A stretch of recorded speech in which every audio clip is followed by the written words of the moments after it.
Hi guys and girls on YouTube, and welcome to my channel. In this video we're going to be looking at rather an unusual vintage radio. Now this could be quite rare, and at one time it's obviously been owned by quite an important person.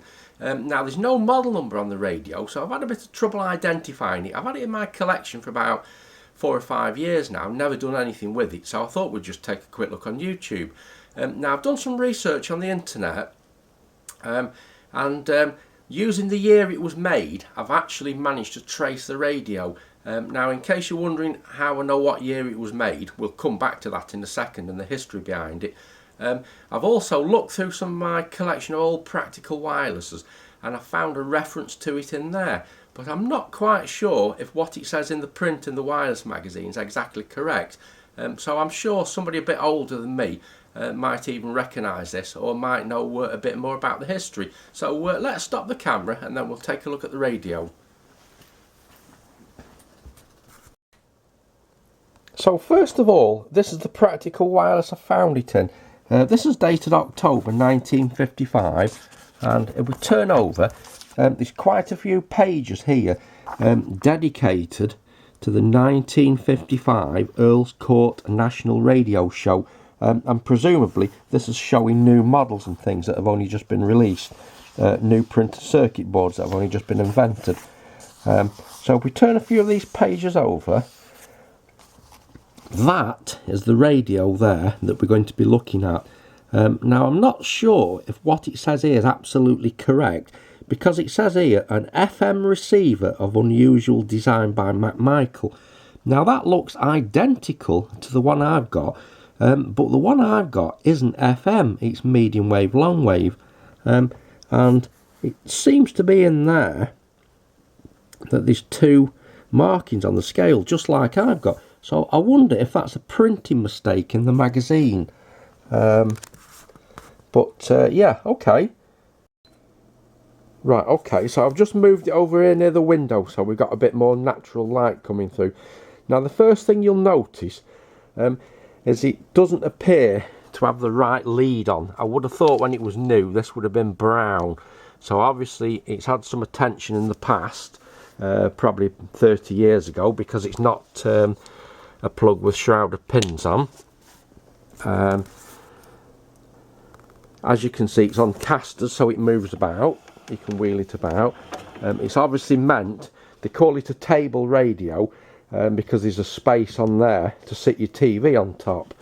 And what we'll do is we'll turn it round to the back and have a look at the back first.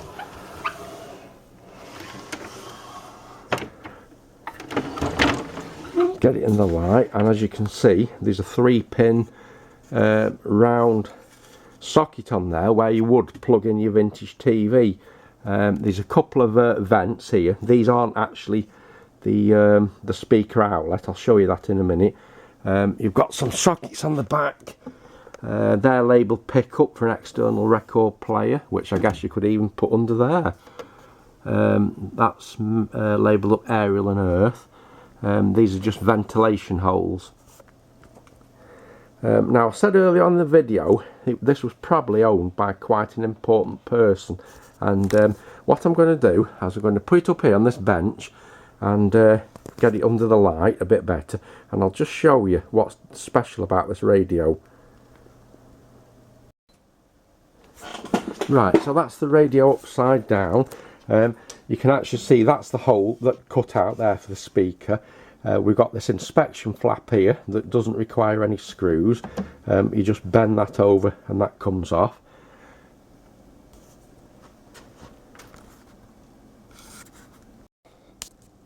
Right, so I'm actually standing on a chair now so we can get it onto a bench and have a better look. Now if you look on the front here, there's a plaque attached to it, so let's zoom in and see what it says on this plaque. And this is why I think it was probably owned by quite an important person. Let's get the camera in focus. So it says there, presented to C.H. Cribbs Esquire MBE by his friends in MPNI on the occasion of his retirement, April the 4th, 1955. And as you can see, there's polishing marks around here. So this obviously been polished quite a bit in the past, and for that reason it's probably been somebody's pride and joy, this, given to him when he retired. Now I would imagine in 1955 this would have actually cost quite a bit of money, and that's probably why the person who received it was quite important. Now I've no idea what MPNI is, but I'm sure somebody could leave it in the comments. Somebody might even know the person in question. If he retired on 1955, I would think he's long gone by now, because that's like 70 years ago.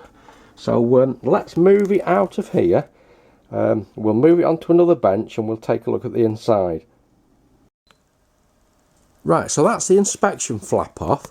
The first thing you'll notice, which is rather unusual, is the chassis is actually upside down in the radio. This is the bottom. See, that's the casters. As you can see, it's AC/DC. We've got a mains dropper. It looks like it's had a fair bit of use in its time. The valves, that's B7G. If we look around what I presume is the audio valve there, there's quite a bit of blackening on the chassis, presumably because it is upside down, but that would indicate it's had quite a fair bit of wear and tear in its time.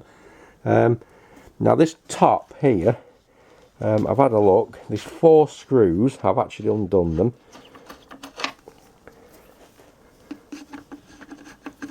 To this side, to the other side, and then we can turn it around the right way up and take the lid off and have a look at the other side of the chassis. But as you can see, it's very clean in there.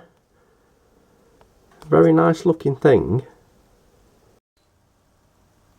Right, so that's the 4 screws removed. That's the top off. I'm going to have to stand on a chair again because these are quite tall benches.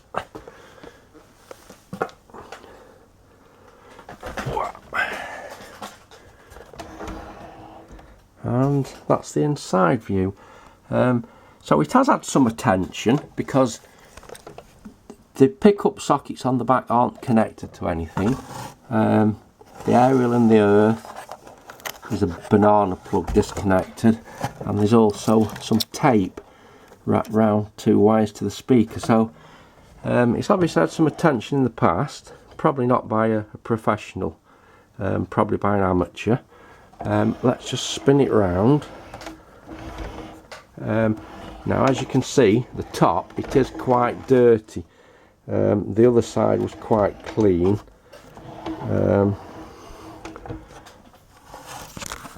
And it's also full of wax paper capacitors. There must be at least 10 there, I would have thought. So it's for that reason we're not going to be plugging it in. This is going to have to go on the to do another day list. But you can see it's got an internal ferrite rod aerial. I can't understand why the chassis is actually sat upside down, but obviously there's some reason for it. 2 oscillator coils there, long and medium wave, and it doesn't look too bad inside, but I wouldn't like to plug it in until all the wax paper caps have been changed. So that's definitely a job for another day. But yeah, I think it's a very nice item, and it's probably, I would imagine, a quite rare thing.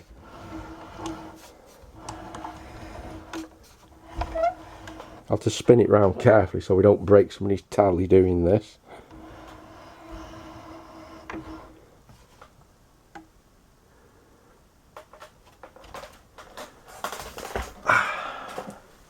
But yeah, there we go guys, that is the Michael table radio. So alright guys and girls, thanks for watching, and see you in the next video. Goodbye.